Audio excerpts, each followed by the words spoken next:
Clutch or kick. Hey guys, welcome back to Clutch or Kick Gaming. This is my first video for Battlefield 6 and I plan on making content for this game for the foreseeable future. Beyond this video, I plan to have an anti-meta series where I try to figure out how to use weapons that are not considered to be powerful in the most effective ways.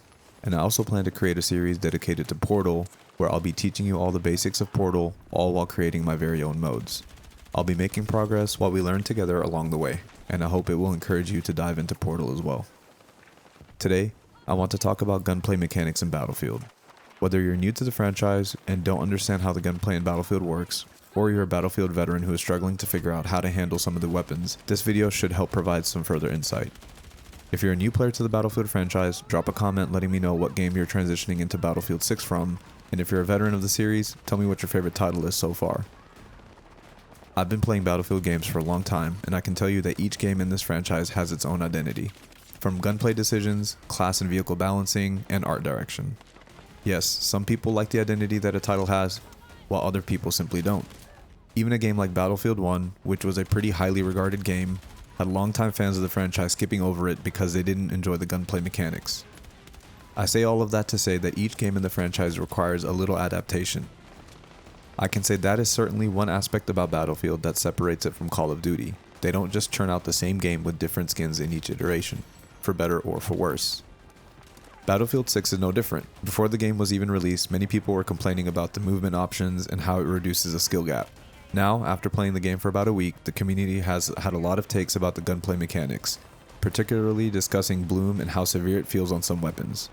We'll get into some of the ways to reduce bloom and other general gunplay mechanics in Battlefield. So let's get into it.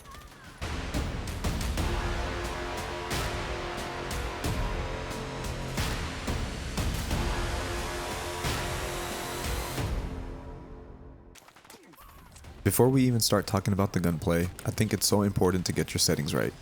I'll specifically be covering settings for controller players, since I play on Xbox. Battlefield has always offered a ton of customization when it comes to controller and aim settings, so I highly encourage you all to take full advantage of them.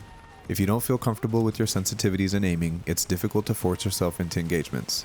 Throughout the settings options, I'll help you self-diagnose when and how you might manipulate a setting to improve your aim and accuracy. This kind of stuff goes a long way when it comes to confidence in gunfights.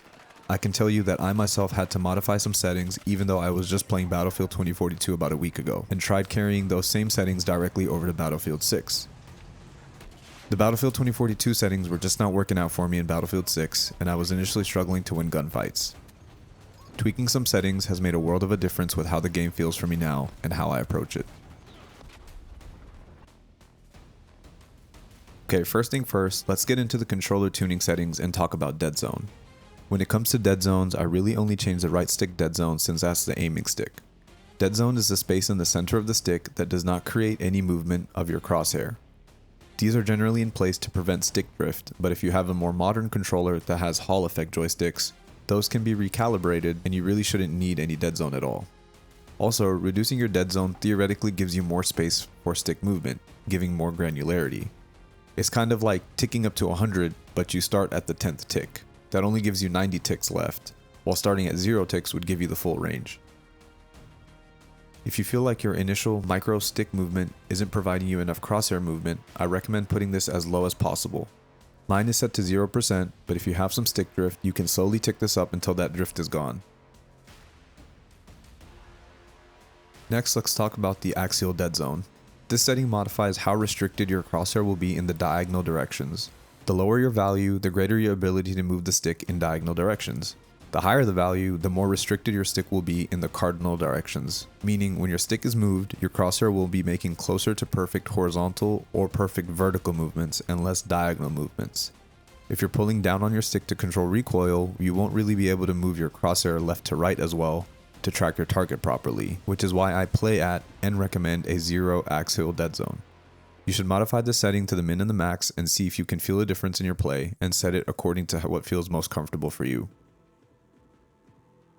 Moving on to max input threshold. This setting allows you to reach the max sensitivity at an earlier point in your physical stick movement. At 100, you will have to reach the physical limit of your stick to reach the maximum crosshair sensitivity. At 25, you'll only have to move your stick 25% of the way from the center to get to the max sensitivity. I prefer not to have to move my stick all the way to its physical limit to get the max sensitivity, so I keep this around 60 to 70. Anything less than that and it becomes really difficult for me to control the stick. It's up to you if you prefer to keep your stick movement limited or if you like using the entire physical movement of your stick to get the max sense. Looking at aim sensitivity, this is just your general look sensitivity while you're looking around in the world in the first person view. I'd say this is completely up to your personal preferences. Surprisingly, I had to set this quite a bit lower than the setting I was using in Battlefield 2042. I felt like I couldn't keep my crosshair steady enough while looking around the map and trying to keep my crosshair at the right places for an engagement. Also, I recognized that movement speed in Battlefield 2042 was much faster and required me to keep my sensitivity higher so I could track and flick onto people who were moving really fast and using slide and jump mechanics around corners. Movement in Battlefield 6 feels a lot slower, and there aren't too many crazy movement text for people to use, which is why I think lowering my look sensitivity really helped me out. Now getting into the vertical and vertical zoom aim ratios. This allows you to separate your vertical sensitivity from your horizontal. Again, these operate as a percentage of your horizontal, so setting this to 100 means your crosshair will move at the same speed vertically as it does horizontally. This would allow you to make a perfect circle when moving your analog in a circular motion. I generally do not play with that setting, and I lower this as I don't really need to flick up and down as quickly as I do left and right. For uniform infantry aiming, leaving this setting on will give you the same crosshair movement across all zoom levels. This theoretically should improve your muscle memory since your crosshair will move at the same rate regardless of the scope you're using or your field of view. I actually like modifying each zoom level independently. I feel like it makes more sense to have higher sensitivities at higher zoom levels, because you need to be able to cover more of the actual space when you're zoomed in. For the zoom sensitivity coefficient, this setting is only available if you have uniform infantry aiming on. This is a preset number that will allow you to modify how your zoom sensitivity feels. The higher the coefficient, the higher the sensitivity while you're zoomed in. Since I play with the uniform infantry aiming off, I don't have a specific recommendation for this setting. I know it's more work to modify each zoom level sensitivity, but I think it pays off in the end, and I'll be showing you my approach to how I modify the zoom level settings.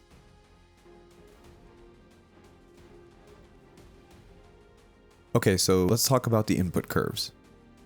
The input curves are one of the main settings changes that I made in Battlefield 6 after trying to directly use my Battlefield 2042 settings, and it's important to understand how these influence your aim. I actually had to go into the Battlefield 2042 settings menu to show you the graphs here because Battlefield 6 currently doesn't have the graphs in the menu. The x-axis on the graph represents your physical analog stick movement, while the y-axis represents the sensitivity. As the graph moves up in the y-axis, the higher the sensitivity is. The further you push your right analog stick away from the center, the further you are to the right side on the graph. To understand this simply, a perfectly horizontal line would mean you would have the same sensitivity regardless of how far you pushed your analog stick. The linear curve means that sensitivity continues to increase the further you move your analog stick away from the center. What does any of this mean practically? Well, the point of these curves is to be able to give you the best of both worlds when it comes to precision and flicking ability, and where in your stick movement does that precision transition into flicking. If you notice that you are consistently overcorrecting and missing your target to the left or right when you're in zoom, that means your sensitivity at smaller stick movement is too high. This could potentially be corrected by lowering sensitivity, but you might realize that slower sensitivity may not allow you to flick the way you'd like either. This is where the curve comes in. In the case I mentioned, you might want to consider a curve that has a lower sensitivity in the first half of the stick movement, for the precision part, but then has an increased sensitivity at the second half of the stick so you can still flick over to a further target if needed. This is actually the case I was facing when I initially started Battlefield 6. In Battlefield 2042, I was using the Battlefield 5 and Battlefield 5 zoom curves, but those didn't feel right to me in Battlefield 6. I think it's due to the fact again that Battlefield 2042 had higher movement speeds, and people were using that movement all the time to slide and hop around corners, so I think I just needed a faster zoom sensitivity to be able to flick onto them. In Battlefield 6, movement is a little slower, so I think the ADS sensitivity was too high when I tried to carry my Battlefield 2042 settings over. Let's take a look at a couple of different examples of how these curves are actually working out. Let's start with this Battlefield Bad Company 2 zoom curve. I'll show you what the curve looks like in the top right of the video. Based on the curve, how do you think this sensitivity will feel? it looks like there is a slower, gradual increase in sensitivity, but then the curve ends at about 75% of the stick movement. So basically, there will be no acceleration or increase in sensitivity even if the stick is pushed to its limit. And as you can see here, that is holding up true. Now looking at the linear curve, you should expect that the sensitivity will continue increasing as you push the stick to its limit. This curve actually has the highest sensitivity in the first half of the stick movement, because as you can see, it's higher than any of the other curves in the y-axis. Lastly, let's take a look at the Battlefield 3 curve, which is what I'm currently using. You can see that there is a slow progression in the first half of the stick, but in the second half of the stick, there's a decent amount of acceleration, which is allowing me to flick onto further targets. And you can see here that shows visually as well. Okay, let's talk about look acceleration. Look acceleration is a little bit counterintuitive in Battlefield. I'm not exactly sure what happened, but 100% acceleration actually means no acceleration, and 0% acceleration is actually the highest acceleration you can get, at least in this setting that I'm using. You can mess with this number and do some trial and error and find what works best for you.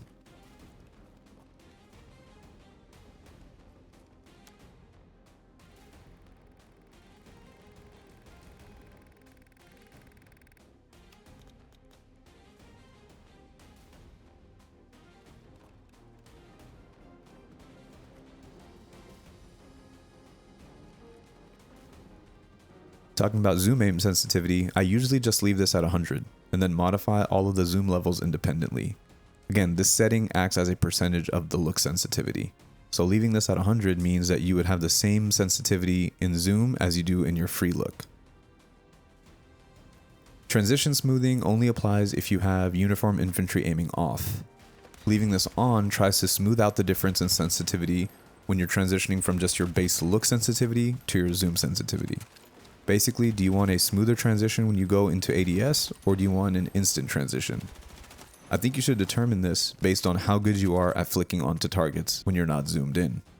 If you're pretty good at that, I'd recommend turning this setting off, because ideally you've flicked really close to your target and you want to instantly slow your sensitivity down. If you aren't precise with flicking, I'd recommend starting this setting on so your ADS sensitivity doesn't kick in immediately and you get the higher crosshair movement for a bit longer.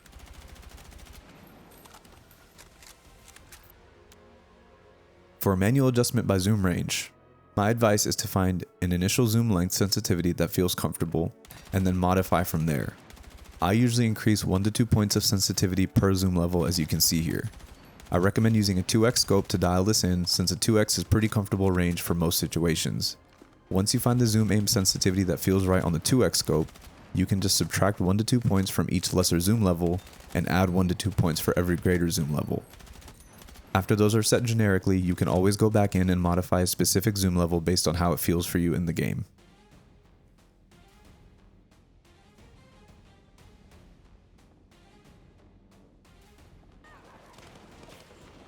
Okay, now let's talk about how gunplay is working out in Battlefield 6. There are a few key things for you to understand. The first being the concept of recoil control, and the second being weapon bloom, or dispersion. Let's get into recoil control first, because it's more straightforward, and if you've played any other FPS game, you kind of already know the drill. The way you test the recoil pattern is to hold down the right trigger while leaving your right stick completely untouched. In this case of the M433, the recoil pattern is up and to the right. Because the pattern is generally up and to the right, you can try to counter this recoil by pulling your stick in the exact opposite direction, which in this case would be then down and to the left.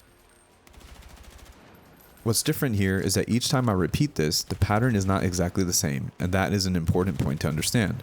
I can clearly see that there is a general recoil pattern of up and to the right, but it doesn't repeat magazine after magazine. This is where the influence of bloom comes in. Basically, bloom adds a randomness to your recoil pattern and where the bullet actually travels in relation to your crosshair.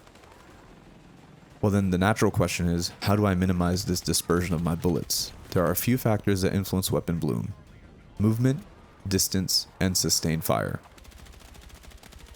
Moving, even strafing, increases the deviation of your bullets from the center of your crosshair. This is a big issue for many players because all of the FPS games we've played taught us that strafing to make your enemy miss is the way to play. You strafe with your left stick while you use your right stick to track your enemy. Well, in Battlefield 6, movement creates a huge penalty to your weapon's precision. So then how do you reduce how much you need to move while you fire your gun? Let's think about it for a second. You would generally only feel the need to strafe to make the enemy miss if they were actually looking at you, right? I mean, if they had their back to you, you would probably take the time to crouch, get scoped in, get your crosshair lined up, and then fire. You wouldn't feel the need to move, and in fact, you would do your best to be completely still. What I'm describing sounds a lot like positioning, doesn't it? This is exactly what separates a good Battlefield player from an average one. A good player will find a way to minimize their risk by playing in positions where they have as much cover as possible, while trying to find the engagements that put them in the advantage. I know we've all been in that situation where an enemy is sprinting 50 meters away, we know we're not actually going to get the kill, but still decide to fire off a few rounds just before they get out of the line of sight. Like, congrats, you got 2 hit markers, gave away your position, and achieved absolutely nothing. Instead of firing in that moment, imagine if you had tried to get a bit closer first. Waited until you were able to see their entire body and not just their head.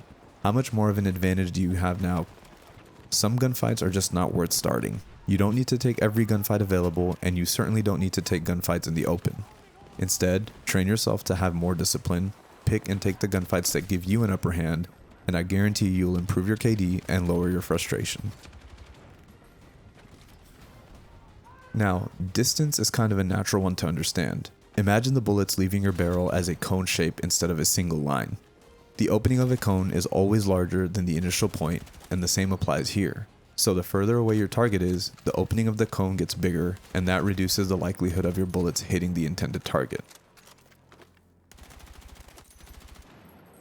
Sustaining fire also increases the bloom effect. The longer you hold your trigger down, the more the bullets will deviate from the center, and this is evident from this testing. The idea is you want to try burst firing, especially at range. Tap firing works well, but you could also go for a slightly longer burst as well. The other reason tap firing or bursting is effective is because each time you fire the gun, there is a new set of random parameters assigned to how the bullets will be dispersed. If you are rapidly resetting that random number generator, you are more likely to get a dispersion pattern that plays in your favor. Okay, so combining the concepts of positioning, limiting movement while firing, and playing within the weapon's intended range, or wherever dispersion is manageable, and using smaller bursts instead of sustained shooting should really give you a fundamental basis to grow your gun skill in Battlefield. A couple of other small tips I'll throw out to improve your gunplay is to focus on crosshair discipline. This means keeping your crosshair wherever an engagement is most likely to occur, so you minimize the time it takes you to flick onto the target. The other thing I'll say is specific to Battlefield 6 because of the ADS time being a bit slower. I recommend staying aim down sight as frequently as possible. Sprinting around corners or long lines of sight is a terrible idea. Turn the corner with your sights up and be ready to pull the trigger.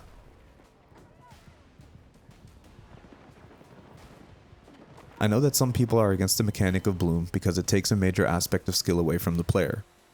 A good player could track an enemy 100% of the way through, but the random bloom could make some shots miss. The player tracking will feel like they did everything in their power to win the gunfight, yet they were at the mercy of a random generator that didn't play in their favor. And I do agree with that.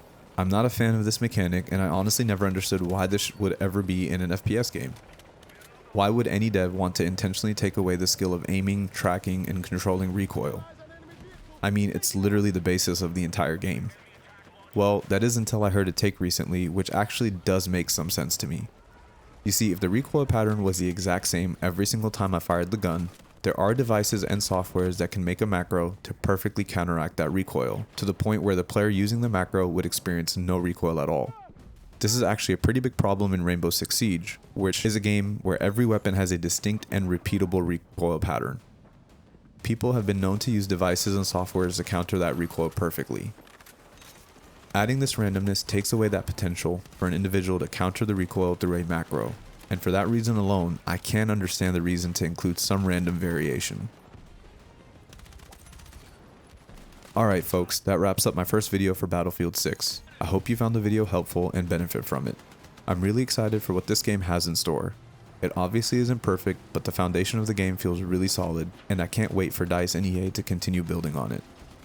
As I mentioned before, I plan on creating a couple of video series dedicated to Battlefield 6, so if you enjoyed the video, consider giving it a thumbs up and subscribing to the channel to follow along. On that note, thanks for checking out the video and have a good one.